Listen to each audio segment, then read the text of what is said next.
Rápido e devagar. Duas formas de pensar. Em Rápido e Devagar, por meio de inúmeros exemplos de questionamentos e experiências realizadas Kahneman, podemos perceber uma linguagem próxima ao leitor. Dessa maneira, o livro apresenta resultados de sua pesquisa, dividido nos seguintes tópicos: apresentação dos dois sistemas da mente, dificuldade de pensar estatisticamente, confiança excessiva no que se acredita saber, tomada de decisões, dois eus. Ademais, para que você compreenda melhor sobre cada tópico elencado, preparamos essa breve resenha especialmente para você. Apresentação dos dois sistemas da mente rápido e devagar. Kahneman divide os sistemas da mente em dois. Dessa forma, temos o sistema 1 e o sistema 2. Enquanto o sistema 1 opera de forma automática e quase instantânea, o sistema 2 requer atividades mentais mais complexas e demoradas. Ademais, podemos destacar que o sistema 1 apresenta quase nenhum esforço, sendo as habilidades desse sistema instintivas, com as percepções ocorrendo de forma involuntária. Por outro lado, o sistema 2 se destaca em situações que exigem um pensamento mais voluntário e racional, como em cálculos matemáticos com algum nível de complexidade. Dessa maneira, estas atividades exigem atenção e são interrompidas quando não há foco na resolução do problema. Dificuldade de se pensar estatisticamente rápido e devagar. Quando detectamos o que parece ser uma regra, rejeitamos rapidamente a ideia de que o processo é verdadeiramente aleatório. A ancoragem é o fenômeno subconsciente de fazer estimativas incorretas devido a números previamente ouvidos. Nossas mentes têm dificuldade em interpretar estatística, fato que justifica o ensino dessa disciplina de forma isolada em cursos de graduação ou pós-graduação. Mas afinal, por que isso ocorre? A explicação é longa, mas pode ser resumida pelo fato de pequenas amostras serem mais propensas a resultados extremos do que grandes amostras, embora a gente tenha a tendência em dar mais crédito aos resultados das pequenas amostras do que às justificativas estatísticas. Ademais, fazemos decisões sobre dados insuficientes. Todavia, pelo fato da descrença exigir grande esforço, às vezes, o sistema 2 não consegue realizar o seu trabalho e nos permite deslizar. Desse modo, as regularidades ocorrem de forma aleatória. Confiança excessiva no que se acredita em saber e rápido e devagar. Boas histórias oferecem relatos simples e coerentes sobre as ações e intenções de determinados indivíduos. Dessa forma, você está sempre pronto para interpretar o comportamento como uma manifestação de propensões gerais e traços de personalidade. Quando achamos determinado carro bonito e potente, há maior probabilidade de apostarmos nele como um carro vencedor em uma determinada corrida de Fórmula 1 ou qualquer outra modalidade do automobilismo. Contudo, por outro lado, um carro que não apresente essas características nos faz evitá-lo. Embora se tenha uma explicação plausível para a escolha de um em detrimento de outro, poucas vezes temos conhecimento técnico suficiente para determinar se um carro é mais rápido que outro. Desse modo, nossa confiança excessiva pode nos enganar. Tomada de decisões. Você só gosta de ganhar e não gosta de perder, e você não gosta de perder mais do que você gosta de ganhar.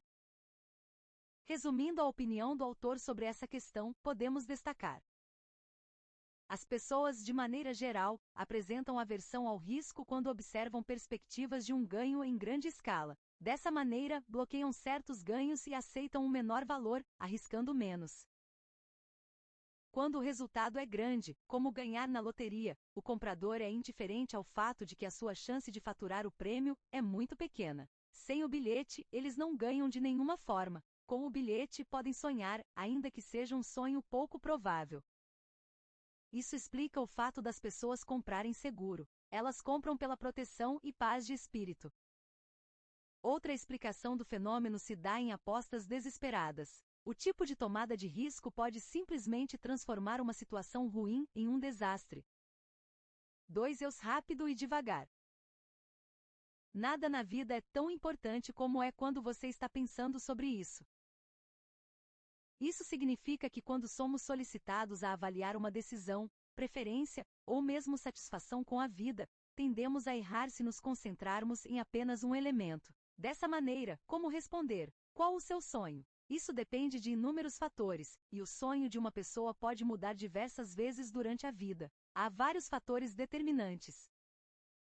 Ademais, as pessoas se concentram regularmente em uma questão de tempo, saúde, renda, relacionamentos, entre outros. Além disso, ignoram outros fatores importantes. É necessário fazer o balanço entre esses sentimentos para criar uma opinião mais equilibrada sobre qualquer assunto, incluindo opiniões sobre investimentos. Conclusão. Sendo, o autor aborda questões relacionadas à psicologia e sobre como funciona a mente. Quem inicia no mundo dos negócios e investimentos imaginando que poderá se tornar um bom investidor apenas com conhecimento técnico sobre economia e mercado, está profundamente enganado. É necessário compreender questões que vão além, como política e psicologia. Este último elemento torna essencial a leitura de rápido e devagar. Os principais pontos identificados por mim, após a leitura do livro. Por ser um livro consideravelmente grande, estou compartilhando os tópicos que eu achei interessante no livro e poupar o tempo de alguém que queira apenas fazer uma leitura horizontal do Pense Rápido e Devagar. Sistema 1 e 2. Um dos primeiros ensinamentos e um dos mais importantes de todo o livro, por ser sempre citado no decorrer da leitura. Basicamente retrata que o ser humano tem duas formas de pensar, de maneira rápida, reativa, intuitiva, e um pensamento elaborado, racional, devagar. Sendo as duas triviais para a nossa sobrevivência, precisamos estar sempre usando os dois sistemas nas ocasiões certas para eles. 2. Priminge Effect. Essa é uma das minhas preferidas lições do livro. 3. Efeito âncora. Basicamente é a influência na sua resposta, levando em consideração um relato anterior. Exemplo, quero vender um carro e quero conseguir R$70 mil nele. Portanto irei pedir R$80 mil para que consiga negociar e chegar no meu preço inicial. O efeito âncora pode influenciar os nossos dois sistemas e para caso, tem um resultado distinto. Para os casos que afetamos o sistema 2, chamamos de âncora como um ajuste. Dependendo da sua reação e sua predominância em pensar sobre o caso, você buscará valores próximos, caso concorde com a âncora. Caso contrário, irá optar por valores distantes. Caso não concorde com a âncora, além de ter casos que buscará não fugir muito da âncora, quando seus recursos mentais estão esgotados. Já o efeito âncora como efeito priming, utiliza algo visto anteriormente ou alguma informação que você tenha para influenciar na sua resposta. Exemplo, um velhinho bem velho e pergunto para você, qual idade você acha que ele teria? 55 anos ou 79 anos. Devido à sua informação a priori de que ele é um velho bem velho, você está mais inclinado para a opção de 79 anos ou alguma idade próxima a ela. 4. Framing Effect. É o famoso, tudo depende do seu ponto de referência. A imagem abaixo exemplifica bem esse ensinamento. Nossas decisões acabam sendo influenciadas pela referência que temos sobre algo. 5. Cognitive Ease. É quando nos deparamos com perguntas difíceis e usamos perguntas mais fáceis, correlacionadas para responder. Você investiria em uma empresa multinacional de administração de cemitérios e organizações de funerais? Provavelmente você pensará em responder essa pergunta, usando uma pergunta mais fácil correlacionada. Você gosta de funerais e cemitérios? 6. Regressão à média. Aproveitando o gancho do tema, podemos falar sobre a lei dos grandes números. O que significa essa lei?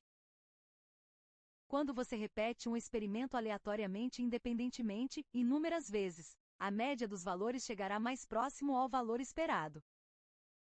E como funciona a regressão à média? Se a variável atingiu um valor extremo em sua última leitura, provável que na próxima, o valor tenderá a retornar à média em sua próxima leitura. E para fechar esse quadro, lei dos pequenos números.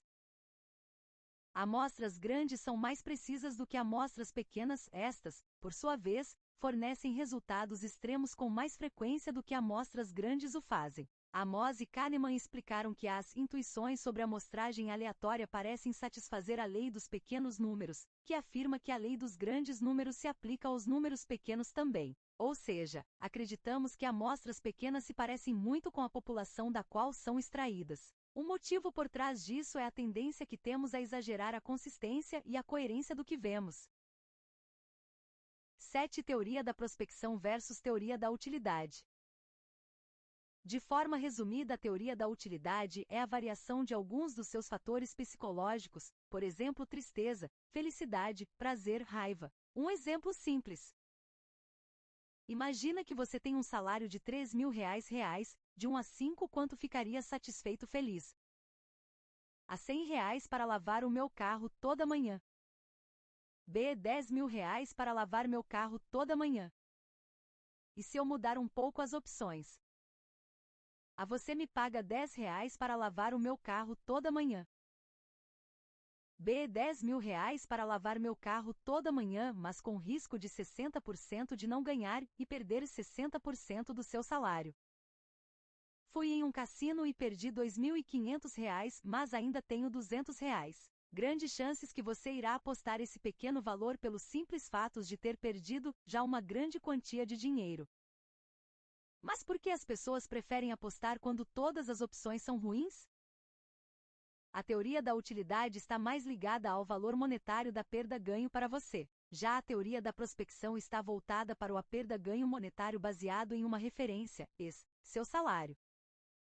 Estudantes de Harvard Business School participaram de um famoso experimento onde foram mostrados duas opções. A ganhar $160.000 e o restante da turma $140.000. B. Ganhar $200.000 e o restante da turma $220.000. Incrivelmente, a maioria optou pela primeira opção. As pessoas não gostam de perder mais do que ganhar. 8. Falácia de custo irrecuperável. É o momento que você gasta um valor em algo e não reconhece a perda de valor no tempo, fazendo com sua decisão seja tomada em torno desse valor. Um exemplo disso, imagina um clube de futebol que gastou milhões de reais em um jogador e, ao decorrer do campeonato, ele não vem performando bem. Entretanto, seu substituto, que foi muito mais barato, vem ganhando destaque, e isso não será o suficiente para reconhecer o mau investimento de imediato para optar a opção do reserva. Não sei se você já teve experiência em comprar ingresso de uma festa open bar, que geralmente é muito mais caro que uma festa normal. Já percebeu que as pessoas bebem muito mais, e algumas vezes passa da conta? Isso seria um outro claro exemplo dessa passagem. 9. Efeito halo visiati. Vatiuseis altereis é a nossa maneira de economizar energia usando só o sistema 1, fazendo com que o nosso julgamento e impressão é de acordo com a informação que temos disponível. A criança desde pequena é ensinada que o bom é bonito e o mal é feio. Pensa nos filmes da Disney, facilmente verá que isso é algo presente em quase todas as histórias e presente em outras produtoras como Marvel. Esse julgamento prévio pela aparência superficial é chamado de efeito halo. 10. Heurística de disponibilidade. Depois de alguma queda de avião, as pessoas acabam ficando mais receosas em comprar uma passagem aérea. Ou seu melhor amigo perdeu muito dinheiro, ficando quebrado, depois de investir em algumas ações. Dificilmente você se arriscará em colocar seu dinheiro nessas ações mesmo elas se mostrando estatisticamente estáveis. 11. Retrospectiva e excesso de confiança. É quando acontece algo e você conclui uma das três opções abaixo. Eu disse que isso iria acontecer. Isso era para acontecer. Déjà vu, eu sabia que iria acontecer. Esse comportamento acaba sendo um pouco prejudicial, já que quando você possui esse comportamento, te bloqueia em reconhecer seus erros e aprender com eles. Excesso de confiança é bem visível no mercado financeiro e na prática de esporte. Quando você está confiante, você relaxa, e é quando se torna vulnerável aos erros mais simples. Esses foram as passagens que me chamaram a atenção quando estava lendo o livro. Caso tenha alguma outra passagem que tenha te marcado no livro, pense rápido e devagar, compartilhe aqui nos comentários. Rápido e devagar, duas formas de pensar de Daniel Kahneman. Esta é uma resenha com o que aprendemos do livro Rápido e Devagar e Duas Formas de Pensar de Daniel Kahneman. São dicas úteis para a vida pessoal e negócios. O objetivo de Daniel Kahneman neste livro é tornar a psicologia, a percepção, a irracionalidade, a tomada de decisões, os erros de julgamento, a ciência cognitiva, a intuição, a estatística, a incerteza, o pensamento ilógico, as jogadas do mercado de ações e a economia comportamental fáceis para as massas. Exercitar os aprendizados deste livro pode nos ensinar a pensar com mais força, com mais clareza e com menos ilusões cognitivas. Introdução. Este livro é sobre os preconceitos da nossa intuição, isto é, assumimos certas coisas automaticamente sem ter pensado nelas com cuidado. Kahneman chama essas suposições de heurísticas, são processos cognitivos empregados em decisões não racionais, sendo definidas como estratégias que ignoram parte da informação com o objetivo de tornar a escolha mais fácil e rápida. Wikipédia. Ele dá o nome de efeito Halo a seus exemplos de como certas heurísticas levam a pensamentos confusos através do viés de disponibilidade, memória associativa, e assim por diante. Primeira parte, 2 sistemas. Capítulo 1. Os personagens da história. Nosso cérebro são compostos de 2 personagens, um que pensa rápido, o sistema 1, e um que pensa lento, sistema 2. O sistema 1 opera automaticamente, intuitivamente, involuntariamente e sem esforço, como quando dirigimos ou lemos uma expressão facial irritada. O sistema 2 requer lentidão, deliberação, solução de problemas, raciocínio, computação, foco, concentração, consideração de outros dados e conclusões precipitadas, como quando calculamos um problema de matemática, escolhemos onde investir dinheiro ou preenchemos um formulário complicado. Esses 2 sistemas geralmente entram em conflito. O sistema 1 opera em heurísticas que podem não ser precisas. O sistema 2 requer esforço para avaliar essas heurísticas e é mais propenso a erros. O enredo do livro é como reconhecer situações nas quais os erros são prováveis e se esforçar mais para evitar erros significativos quando as apostas são altas. Capítulo 2. Atenção e esforço. Pensar devagar afeta nosso corpo, pupilas dilatadas, atenção, observação limitada e energia, recursos esgotados. Porque pensar devagar leva trabalho, estamos propensos a pensar rápido, o caminho de menor resistência. A preguiça é construída profundamente em nossa natureza. Pensamos rápido para realizar tarefas de rotina e precisamos pensar lento para gerenciar tarefas complicadas. Pensando rápido diz, eu preciso de mantimentos, vou ao supermercado. Pensando devagar diz, eu não vou tentar lembrar o que comprar, mas vou escrever uma lista de compras. Capítulo 3. O controler preguiçoso. Pessoas em um passeio vagaroso vão parar de andar quando solicitadas a completar uma difícil tarefa mental. Calcular enquanto caminha é um dreno de energia. É por isso que ser interrompido enquanto nos concentramos é frustrante, também é por isso que nos esquecemos de comer quando estamos focados em um projeto interessante, é por isso que a multitarefa durante o dirigir é perigosa, e é por isso que resistir à tentação é mais difícil quando estamos estressados. O autocontrole diminui quando estamos cansados, famintos ou mentalmente esgotados. Por causa dessa realidade, estamos propensos a deixar o sistema 1 assumir intuitivamente e impulsivamente. A maioria das pessoas não se dá ao trabalho de pensar em um problema. Inteligência não é apenas a capacidade de raciocinar, é também a capacidade de encontrar material relevante na memória e de destacar a atenção quando necessário. Acessar a memória exige esforço, mas ao não o fazer, estamos propensos a cometer erros no julgamento. Capítulo 4. A máquina associativa. Heurística 1. Associação. A exposição consciente e subconsciente a uma ideia nos estimula a pensar em uma ideia associada. As coisas fora de nossa percepção consciente podem influenciar a forma de como pensar. Essas influências sutis também afetam o comportamento. As pessoas que leem sobre os idosos andarão inconscientemente mais devagar, e as pessoas que são convidadas a andar mais devagar reconhecerão mais facilmente palavras relacionadas à velhice. É verdade, se nos comportarmos de certas maneiras, nossos pensamentos e emoções acabarão por acompanhar. Não podemos apenas sentir o caminho para o comportamento, podemos nos comportar em sentimentos. Nós não somos pensadores racionais objetivos. As coisas influenciam nosso julgamento, atitude e comportamento de que nem mesmo estamos cientes. Capítulo 5. Facilidade cognitiva.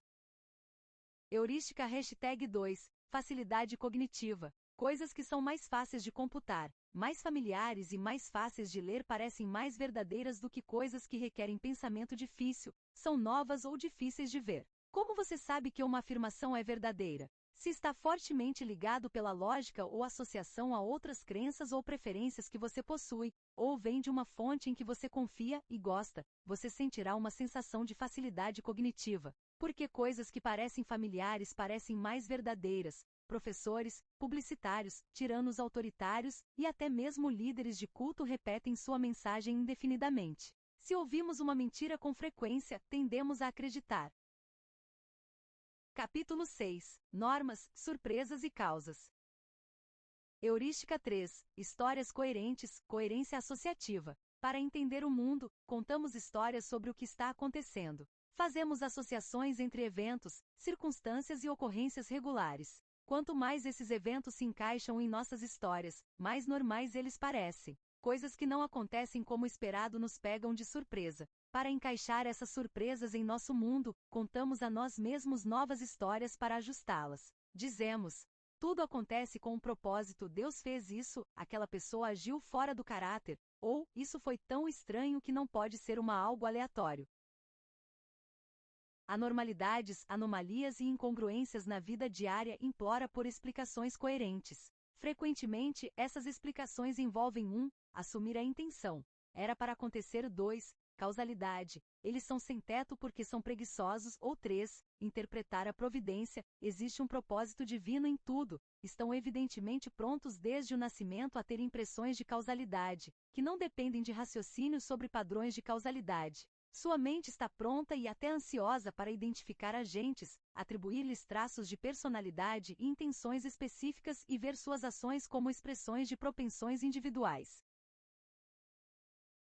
Nós postulamos intenção onde não existe, nós confundimos causalidade com correlação, e fazemos mais com base em coincidências do que estatisticamente garantido. Capítulo 7. Uma máquina para saltar às conclusões.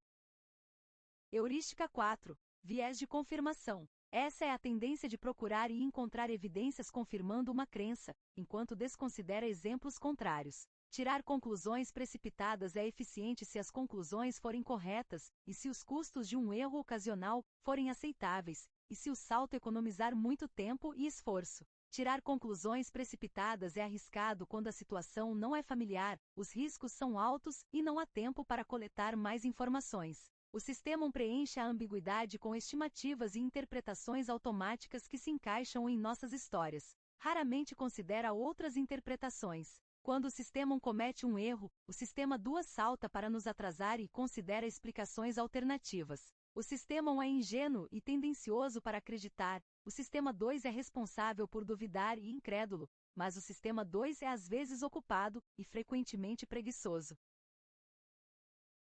Estamos propensos a superestimar a probabilidade de eventos improváveis, medos irracionais, e aceitar sem críticas toda sugestão, credulidade. Heurística 5. O efeito halo. Essa é a tendência a gostar ou não gostar de tudo sobre algo ou uma pessoa, incluindo coisas que você não observou. A emoção calorosa que sentimos em relação a uma pessoa, lugar ou coisa nos predispõe a gostar de tudo sobre essa pessoa, lugar ou coisa. Boas primeiras impressões tendem a colorir positivamente as impressões negativas posteriores, e inversamente, as primeiras impressões negativas podem colorir negativamente as impressões positivas posteriores. O primeiro a expressar sua opinião em uma reunião pode estimular as opiniões de outras pessoas. Uma lista de adjetivos positivos que descrevem uma pessoa influencia a forma como interpretamos adjetivos negativos que vêm depois na lista. O problema com todos esses exemplos é que nossos julgamentos intuitivos são impulsivos, não claramente pensados ou examinados criticamente. Para lembrar o sistema de permanecer objetivo, de resistir a tirar conclusões precipitadas e de obter as habilidades avaliativas do sistema 2, Kahneman cunhou a abreviatura VIAT. O que você vê é tudo o que existe. Em outras palavras, não se apoie em informações baseadas em impressões ou intuições. Mantenhamos o foco nos dados concretos. Combatamos a confiança baseando nossas crenças não em sentimentos subjetivos, mas em pensamento crítico. Aumentar o pensamento claro, dando chances para trabalhar. Em torno das dúvida e ambiguidade. Capítulo 8. Como os julgamentos acontecem. Heurística #6. Julgamento. O sistema depende de sua intuição, das avaliações básicas do que está acontecendo dentro e fora da mente. Frequentemente não calculamos, mas contamos com médias intuitivas, muitas vezes não confiáveis. Nós automaticamente e subconscientemente classificamos os méritos relativos de uma coisa, combinando características diferentes. Estamos propensos a avaliar uma decisão sem distinguir quais variáveis são mais importantes. Essas avaliações básicas podem facilmente substituir o trabalho árduo que o Sistema 2 deve fazer para fazer julgamentos. Capítulo 9. Uma pergunta mais fácil. Heurística 7. Substituição. Quando confrontados com um problema, pergunta ou decisão desconcertante, tornamos a vida mais fácil para nós mesmos, respondendo a uma pergunta com uma resposta simples e substituta. Em vez de estimar a probabilidade de um determinado resultado complexo, contamos com uma estimativa de outro resultado menos complexo. Em vez de lidar com a questão filosófica alucinante, o que é a felicidade, respondemos a pergunta mais fácil: qual é o meu humor agora? Mesmo que pessoas altamente ansiosas ativem o sistema 2 com frequência, obcecando e adivinhando cada decisão, medo ou risco, é surpreendente a frequência com que o sistema funciona bem para eles. Mesmo que usuários crônicos trabalhem sem esforço em muitas áreas da vida, enquanto o System 1 está sendo executado em segundo plano. Eles andam, comem, dormem, respiram, fazem escolhas, fazem julgamentos, confiam e se envolvem em empreendimentos sem medo, preocupação ou ansiedade. Por quê? Eles substituem problemas complexos por problemas mais fáceis. Nós nunca chegamos a responder a pergunta mais difícil: